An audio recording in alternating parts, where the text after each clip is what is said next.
The steam from my coffee blurred the world outside the cafe window into a watercolor mess, my mind as scattered as the pedestrians rushing by. Then, like a jolt from the blue, there he was, Marcos, a blast from my past, weaving through the crowd, unmistakable. Jenna? His voice, richer but just as warm, pulled me back to reality. The chance encounter was a spark in my mundane routine, reigniting old college memories. We exchanged numbers, the digits feeling like a secret pact. That evening, my phone buzzed with a message from Marcos. It was great seeing you today. Let's catch up soon? What harm could there be in texting back? The conversation flowed effortlessly, as if the years hadn't put any distance between us. We talked for hours, the digital clock on my phone marking the passage of time like a silent witness to our rekindled connection. The next week, under the guise of a work lunch, we met. Laughter and stories filled the space between us, erasing the years.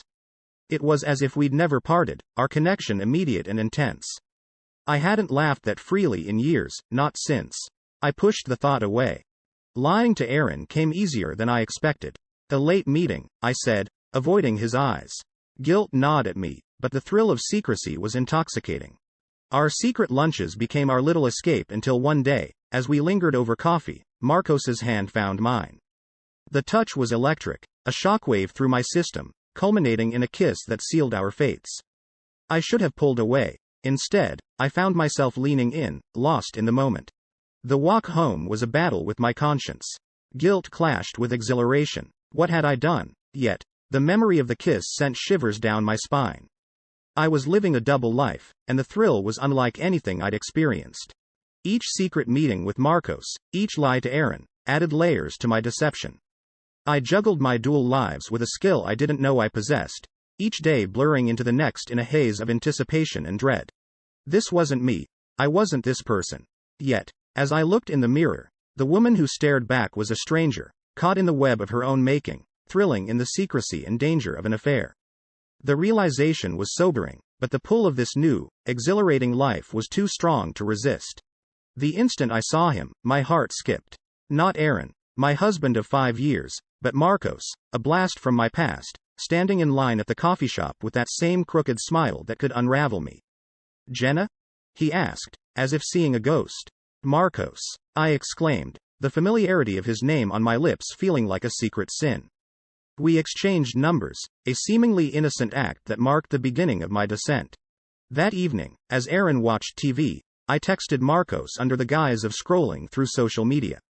Great running into you today, I typed, my heart racing with a mix of guilt and excitement. His reply came fast, igniting a conversation that lasted until the early hours. It was thrilling, dangerous, and felt entirely too right. Lunch with Marcos was supposed to be a catch-up between old friends. Instead, it sparked something new, or perhaps rekindled what was never fully extinguished. We laughed, shared stories, and lingered over coffee, the connection undeniable. I lied to Aaron that day, saying I was swamped with work. It was the first lie of many. The affair escalated quickly. Marcos kissed me after one of our secret meetups, and I didn't resist. The guilt was overshadowed by a newfound exhilaration. I was leading a double life, torn between my husband and the man who had reignited something in me that I didn't even realize had been extinguished. Aaron's suspicion grew with each late night and unexplained absence. Where were you really? He'd press, his voice heavy with doubt.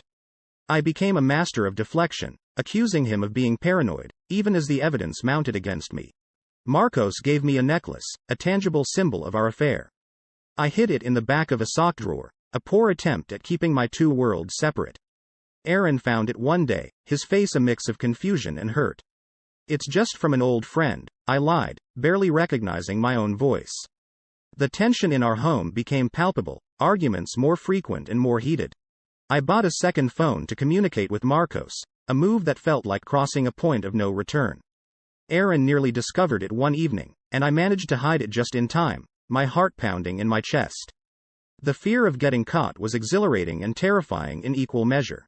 Each step I took away from Aaron and towards Marcos was laced with deception and betrayal. I was losing myself in the thrill of the affair, blinded by desire and the intoxication of being wanted in a way I hadn't felt in years. But with each lie, each secret rendezvous, the foundation of my marriage crumbled a little more, setting me on a path towards an inevitable, devastating collapse.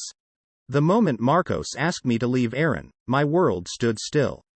Think about it, Jenna. We could have something real, he urged, his eyes searching mine for a hint of agreement. I hesitated, every fiber of my being screaming that this was the point of no return. I'll consider it, I finally whispered, a promise that felt more like a betrayal with each breath I took.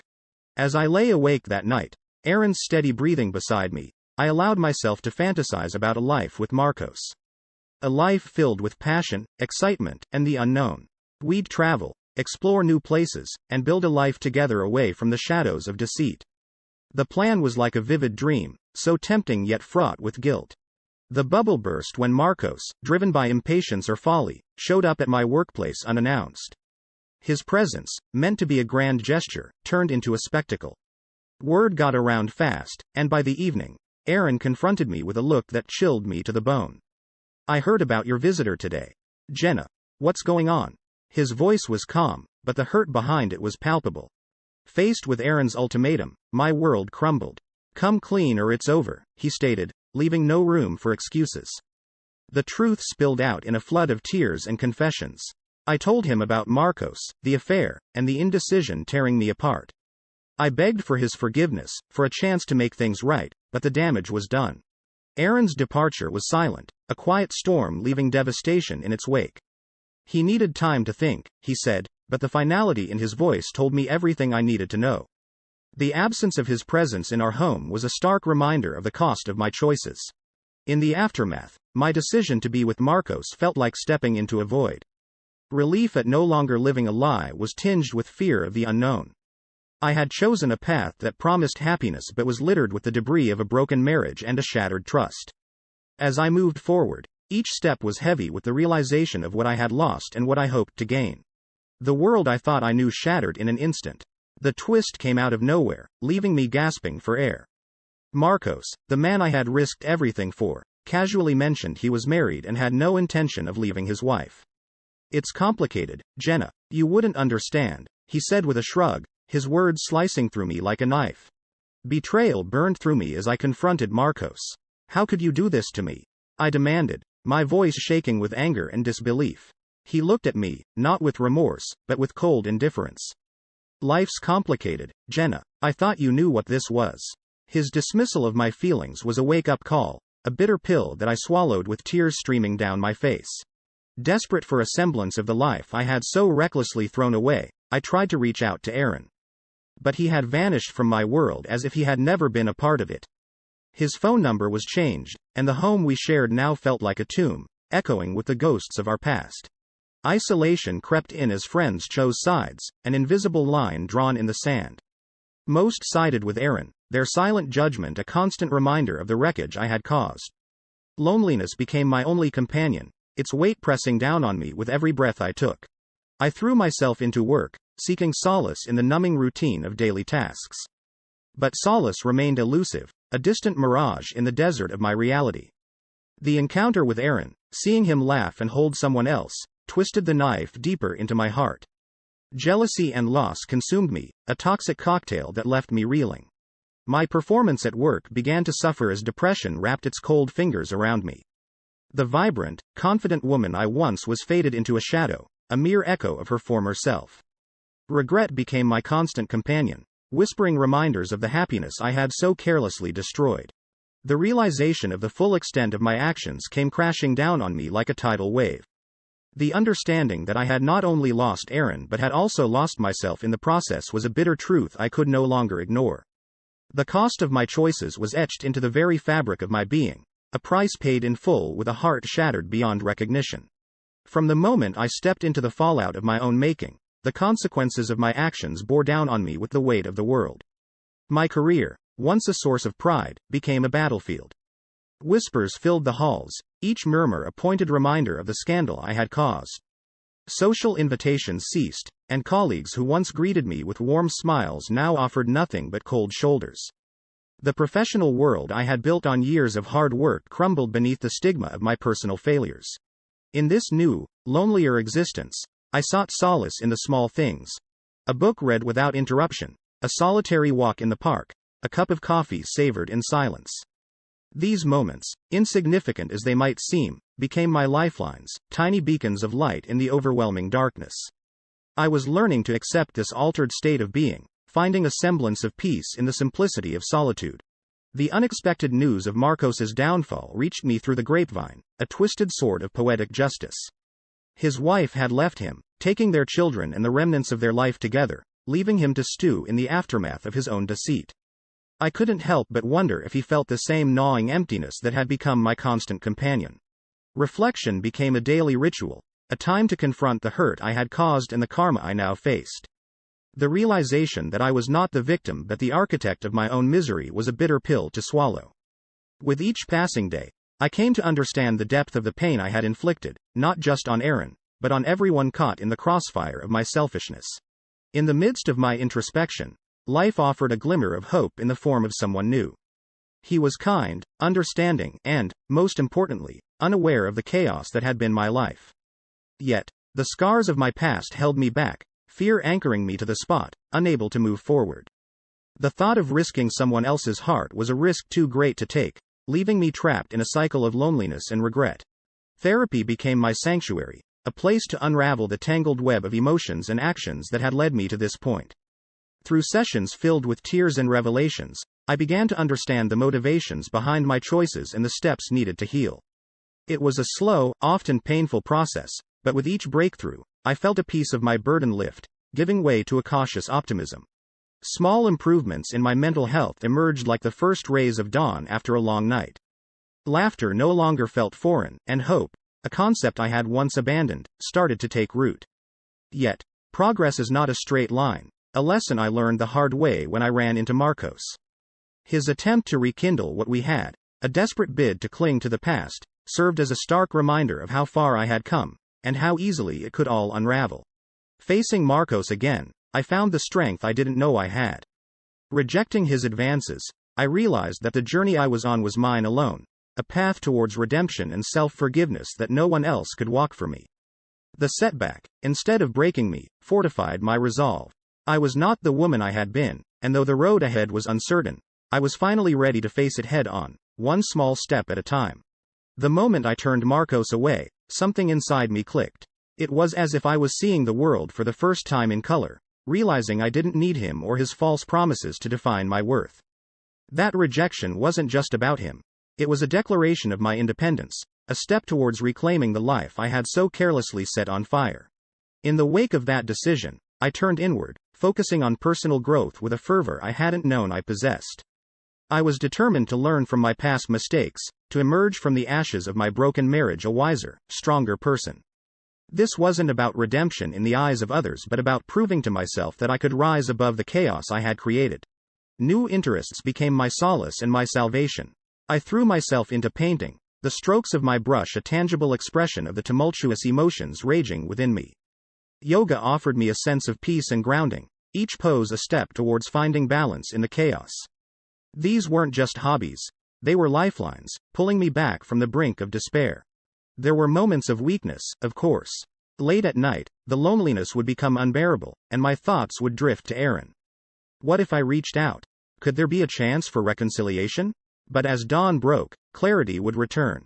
That chapter of my life was closed, not out of spite or regret, but out of a newfound respect for the both of us. We deserved to move on, to find happiness apart from the wreckage of our past. Acknowledging my role in the destruction of our marriage was a bitter pill to swallow. It was easier to play the victim, to blame outside forces for the choices I had made.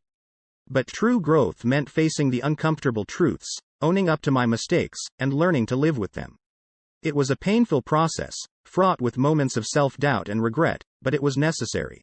Forgiveness, especially forgiving oneself, is a journey with no roadmap. It wasn't a moment of epiphany but a gradual acceptance that, despite the hurt I had caused, I was still deserving of love and happiness. This realization didn't erase the past, but it allowed me to view it through a lens of compassion and understanding, both for myself and for those I had hurt. In the midst of this tumultuous journey, I met someone new. Not a romantic interest, but a friend, someone who saw me not for my failures but for the person I was striving to become. This friendship was a tentative step towards rebuilding my social circle, a reminder that connection and belonging were still possible, even after everything that had happened. Each of these actions, from the rejection of Marcos to the forging of new friendships, was a step on the path to recovery. It was a path littered with obstacles and setbacks, but also one that offered glimpses of hope and moments of clarity. As I navigated this terrain, I did so with a newfound resilience, a deep-seated belief that, no matter how far I had fallen, it was always possible to stand up, dust myself off, and begin the journey towards healing and redemption. The world as I knew it had crumbled, but from its ashes, I began to see the glimmers of a new life, a new perspective that was both terrifying and liberating. It was as if I had been looking through a kaleidoscope, the patterns of my existence constantly shifting, never quite settling. But now, the pieces were starting to form a picture I could understand, one where the sharp edges of my past mistakes didn't cut as deeply. With this newfound clarity came a wave of gratitude. It might seem strange, feeling thankful for a journey marked by betrayal and loss, but it had taught me lessons I couldn't have learned any other way. I was grateful for the pain, for it had forced me to grow, to evolve beyond the person I once was. It was a hard-won wisdom, one that came at a great cost but was invaluable nonetheless. Emboldened by this sense of appreciation for my tumultuous journey, I reached out to old friends, hoping to mend bridges I had thought irrevocably burned. The receptions were mixed. Some doors remained closed, the hurt too deep to forgive, while others opened tentatively, the bonds of past friendships cautiously explored once more. It was a humbling experience, a reminder that not all wounds heal with time, but some connections, however frayed, can still be salvaged. In the quiet moments, I found stability, a sense of calm that had eluded me for so long. My life, once defined by the chaos of my choices, had settled into a rhythm that was soothing in its predictability. I cherished this peace, understanding now that the storm had been necessary to appreciate the stillness. Yet, with stability came the full realization of what I had lost. It was a clarity that brought with it a profound sense of sorrow for the life I could have had, for the love I had squandered. Some things, once broken, can't be mended, and the acceptance of that truth was a bitter pill to swallow. It was a loss that was deeply felt, a void that no amount of self-improvement or new perspectives could fill. The final confrontation with Aaron was a moment suspended in time, a culmination of all the steps I had taken on this journey of self-discovery. His words, cold yet not unkind, were a stark reflection of the irreversible damage my actions had caused. "I'm happier without you," he said simply, and in his eyes, I saw the truth of it. It was the closure I had long sought, yet it offered no solace, only the stark realization of my complete downfall. As I watched Aaron walk away, a chapter of my life closed forever, I was left to reflect on the irreversible damage of my choices. There was no redemption to be found, no turning back the clock on the pain caused. My journey had come full circle, leaving me to navigate the remnants of a life forever altered by my actions. It was a sobering acknowledgement of the cost of betrayal, a lesson learned in the hardest way.